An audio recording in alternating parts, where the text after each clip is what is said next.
You want me on the camera first. You want me. I brushed my hair specifically for this, John. You know that.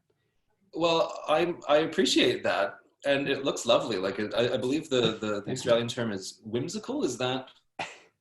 Yeah, it's whimsical. So it kind of just whimsically falls like this. Like I'm 35 now, so I'm just kind of going through losing my hair a little bit, losing the thickness. Okay. And so it would like stick up like this, but now there's that bottom layer has gone now. So it just like falls. So all these Zoom meetings kind of suit me because it just falls back into place somehow. Never had that So before. I'm wildly jealous of you for multiple reasons. One is the accent. I've been fortunate to spend a lot of time in Australia, but the accent I never picked up. And the other thing was, I think it was maybe 6 or 7 years ago, Taylor Swift introduced this concept of hella good hair. And I was where you are now at that time.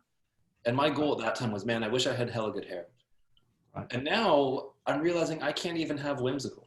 So I don't have the accent. I don't have the whimsy. You're killing me, man. It's all right, man. I was telling you, this is a good time to try some new things. So talking about, like, I reckon you could go with maybe a reverse mullet. A reverse mullet. Yeah. That's long in the front, short in the back. It'd be, so you would shave down the middle, which you already have, and then grow out, at the back and on the sides. Maybe, I don't know. Like, this seems like the time to try to take a risk, If tell you what, if I do that, can I be on your podcast? 100%. There we go. So You'll the podcast real quick. You'll be the first. You'll be the first visual guest as well. I don't record the videos, but we'll do that with you if you grow it out. I promise. Okay, so you are the national coach of the Canadian men's Aussie Rules football team. Mm-hmm. I'm assuming that there's players on that team that have interesting haircuts and giant beards and that kind of stuff. Mm-hmm. And they haven't been on your show yet? No, I don't want to give them the gratification of being on the show. It's a sign of respect. So I'm just trying to keep them down. So I forget how we actually met, but we met. I think it was via link. We haven't actually met, have we? We've only linked in. We haven't actually met. We met because I pestered you for years when I was in staffing, and then I got through to you one day, and you took my meeting, and I specifically remember we ended up just having the crack for 30 minutes. I don't think we talked about recruiting at all. I think we just kind of shared our life stories, and that was the meeting, and then we became virtual friends. And you've got, we'll plug the podcast in a minute, but you have a really unique approach to, or at least not approach, but methodology or thought process around the professional sports world versus the white collar, go to work, staffing, bring a lunch world. I think you and I have traded before, but the organizations trying to hire or trying to scout talent, similar to how professional sports franchises do. How'd you come up with that? Well, we've touched on really the separate pieces, and so to draw all of that together is really how it all started. So by nature of me coaching, I coached the men's national program for Australian football. So for anyone that's not familiar with it, you may have seen it on TSN late at night, or Pat McAfee, who's an NFL punter who has a popular podcast, found it a couple of weeks ago. So he's kind of helped popularize it in North America. But obviously that's not a professional job for me. It's not my full-time job. So I was working in staffing whilst doing that. And so literally my 24/7, 365, my job from 9 to 5, and then my own team building on weekends, Saturday and Sunday, 9 to 5, was all around building teams of people. And I was just in this really unique position where I was seeing it in the corporate world, seeing it at big organizations across North America, and also trying to build my own high performing sports team on the weekend. And I was just living in that world. And so I started to write about that. I started to blog about that. I started to explore different ideas, pull ideas from sports into business, and ideas from business into sports. And what I want to be clear about here is that I'm very aware. It's actually one of the things that I fight on a day-to-day basis of people within business tend to categorize sports as motivation. We go towards the motivational category. We bring the hockey player or the quarterback in for a rousing keynote speech to, get our troops productive. They're not the real lessons. The real lessons from what sport does are in things like recruiting, staffing, scouting, how they build teams, how they overcome productivity challenges by changing and manipulating the team. Not, there's obviously in business, you can drop the price of the product, you can market it, you can put your product on the end cap in the grocery store, you can, do all these different things to manipulate it. But in sports, the only thing you can change is the team. And so I started to become obsessed with that idea. How do you change teams? How do you change the inputs into the team to change the culture and the productivity of the organization? So do you pay attention to the NFL as well? Oh, yeah. So Tom Brady, mm-hmm. He's moved on from New England to Tampa Bay. I'm seeing all these stories online that there's all sorts of free agents now flocking to Tampa Bay. Similar to when LeBron James went to South Beach, Miami, a number of years ago. Yeah. Do you think having that star power is star power that draws in people that you wouldn't necessarily have normally had access to? Is that it sounds like such a positive thing, but it's such a disruptive thing for the established team that was already there. What are your thoughts on the whole idea of organizations bringing in a big name with a big network, with a big expectation, and I guess managing the expectations of how that one person impacts everything else?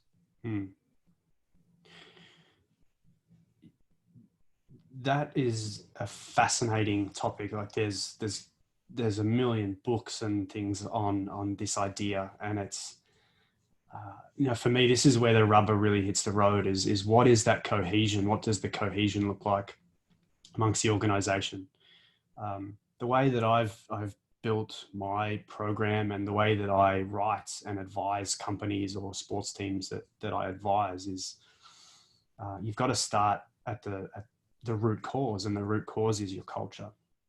And this flows on to who you bring in and whether you can bring in a superstar.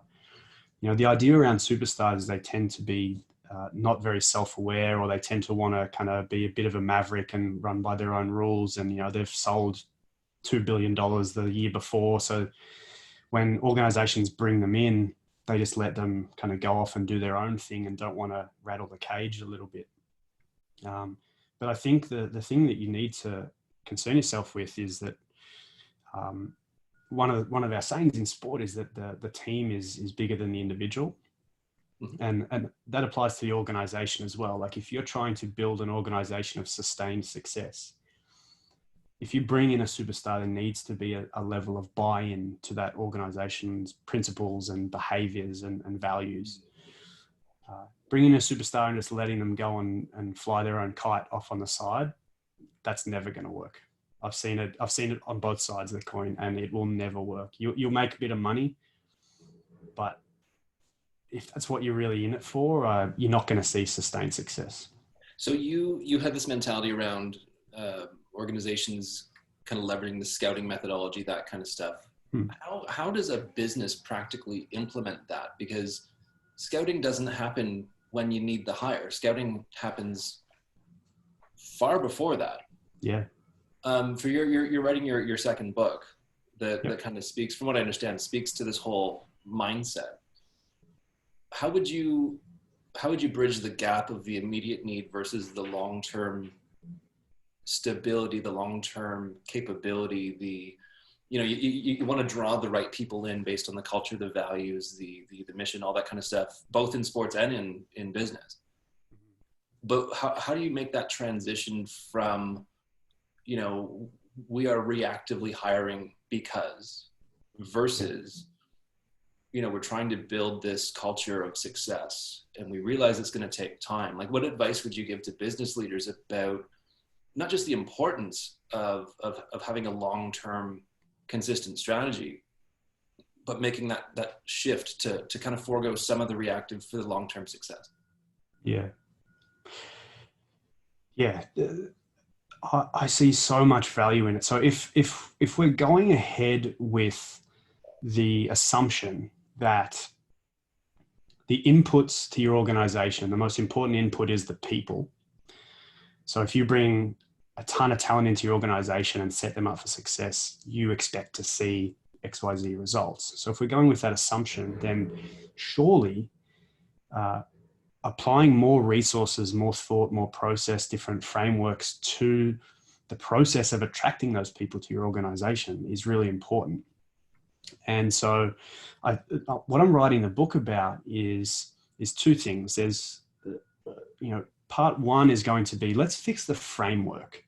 Let's fix the hierarchies. Let's have a think about all the ways that we've traditionally built our businesses and fix them first. So what does modern leadership look like? What is like, why can people only make more money by going up into leadership, even if they might be really good at an individual level, but really suck at management and leadership? But the reason they go up the chain is because it's attached to more money. So can we fix the framework over here? And then also, can we fix the tactics within the framework? And so, yeah, scouting is one. And I'd say, again, if we make that assumption that the input to your organization, get better people, get better results. So if that's the case, then once you do become a company, so you stop being a small business, let's call it 0 to 20 people, the job of the leader becomes to be a scout and a marketer. And so you should be out taking lunches. You should be out. I've presented that, if you have a fourth salesperson that is not doing well or barely out of their drawer, maybe you could turn that person into a full-time scout, and their job is to go and have coffee and research on LinkedIn. Who are the best software developers in Ottawa? Who are the best salespeople? And build out a draft board like sports teams do. Who are the best people? How do we know them? How do we go and understand where they are at in their lives, so that when our number one salesperson leaves, when our number one project manager leaves, when our number one C# developer leaves, we've already got a list of 5 and we've had coffees with them and we know who they are and we've built a little bit of intelligence on them. And then, again, there's more tactics that we could look at, like we sign LeBron James to market our product. But imagine if we almost had the top salesperson in the city on the hook to come and join our organization, and they got a call from LeBron because he markets our products. And all he said, again, I'm just using LeBron as an example, but you might have someone signed to market your products. That's a big name. Imagine getting a call from that person being like, hey man, I think you'd really enjoy it at this company. I've had a great time marketing their products. Little tactics like that we don't think about because we're just pushing product, we're pushing our services out. I'm saying do it in. Get better people, get better results. So there's 2 things I want to tug on here. We both grew up in the staffing world. What I'm hearing you say is drawing the right people into the right culture has a more long-term success path than tapping people on the shoulder and just one-off hitting them off. Yes. Second question. When your new book comes out and you change the mindset of hiring professionals for the rest of their lives, you do realize that that's going to then create some sort of fantasy recruiting leagues, similar to fantasy hockey and fantasy basketball. Are you really comfortable being the face of that? That sounds like a lot of pressure. I hadn't thought that through. I'd be the face of fantasy business recruiting. Yeah. Well, hey, you know what? Life's a journey, and I just open doors and I walk through them. So if that's what I'm here for, uh, I'll step into the role. I'll lean in. I think when I'm looking for the quotable quote, it will be that. You're holding up okay. I know your family is kind of dispersed all over the world. How's home life with all this uncertainty? Yeah, we live in downtown Toronto. I'm Australian, like you mentioned. My wife's Irish, so we've got family scattered all over the world. So no different to most other people, other than we can't stand in the driveway and wave at any of our family. We need to check in on Zoom. But yeah, doing really well. And you said downtown. Do you have a driveway, or are you in like a giant condo and kind of stuck in your 1,000 square feet? We're in a condo. We're very lucky though. So we're at just near the Hockey Hall of Fame. Oh, okay, yeah, yeah. But we have our building kind of goes, it's 30 something stories, but on the fifth floor, it juts in, and we're on that jut. So we actually have a really nice big balcony, and Oh, we can okay. go out and we get afternoon sun. So we can go and, do our squat jumps and lunges and jumping jacks out on the balcony, and not upset the people below us from jumping on the floor. Yeah. Can you your podcast Where Others Won't? Mhm. Can you give us a plug? Can you tell people what you talk about? Yeah, absolutely. So I wrote the book at the end of 2017. It was called Where Others Won't, and people always said to me, "Go and do a podcast." And I fought it for over a year, and then in January last year, I launched.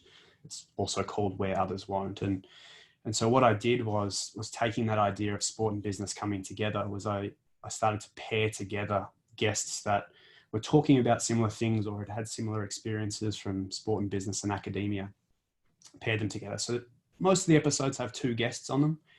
I've talked to everyone from the first episode is Adam Grant and Joe Dumas from the Detroit Pistons. Most people, NBA legend. I've had Claude Silver from VaynerMedia and Whitney Johnson on together. It's like thinkers and people that are that they're really working in this industry. Pull them all together and then just facilitate them and let them talk. So yeah, everyone from Chip Wilson at Lululemon and Howard Behar were on together, like former president of Starbucks. So I've had some really, really interesting people that have got some amazing experience in building organizations and cultures, and everyone comes back to what we talk about and recruiting. Like, how do you get great people, the right people for your organization? So That's awesome. yeah, it's been quite the ride, but there's a ton of information in there. Well, I'm not going to ask when is the book coming out, because that's like saying, are we there yet? And I'm sure that's additional pressure, and it will arrive when it arrives. Well, at this rate, it could be 3 weeks' time. Time is the one thing we all have now, so There you you can sit go. down and churn away at it. Well, I can't wait to read it. Always a pleasure catching up with you.